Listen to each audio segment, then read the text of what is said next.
আমার ভিডিওটাকে লাইক আর চ্যানেলটাকে সাবস্ক্রাইব করতে ভুলবেন না।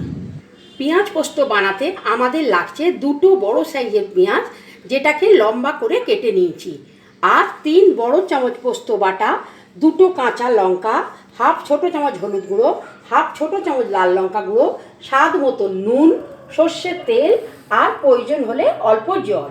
প্রথমে একটা কড়ায় 2 বড় চামচ সর্ষের তেল গরম করে নেব।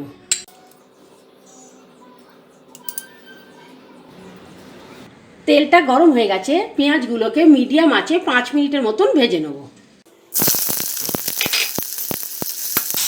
পেঁয়াজটাকে ভালো করে ভাজতে হবে, যাতে পেঁয়াজের কাঁচা গন্ধটা না থাকে। পেঁয়াজটাকে আমরা হালকা ব্রাউন কালার আসা অবধি ভাজবো।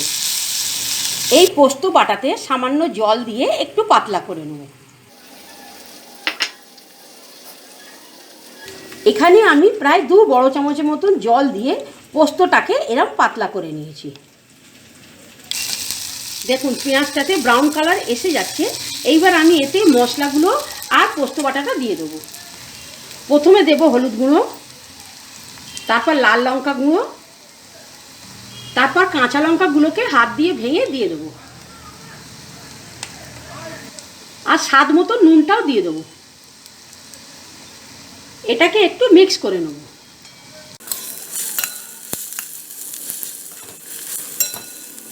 এইবার আমি এতে পোস্ত বাটাটা দিয়ে দেবো।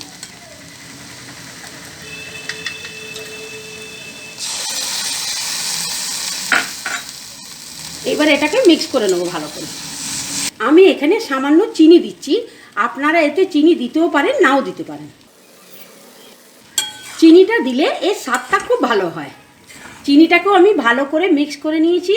আমার মনে হচ্ছে এটা একটু ঘন লাগছে, তাই 1 বড় চামচ জল আরও দিয়ে দেবো। দিয়ে এটাকে একটু মিক্স করে নেব।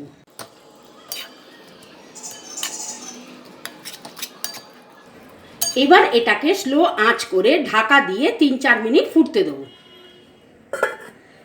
এবার 3 মিনিট পর এর ঢাকনাটা খুলে দেখে নেব। হ্যাঁ, আমাদের পেঁয়াজ পোস্ত খাবার জন্য তৈরি হয়ে গেছে। এইবার আমি এটাকে পরিবেশন করে নেব আর গ্যাসটাকে অফ করে দেবো।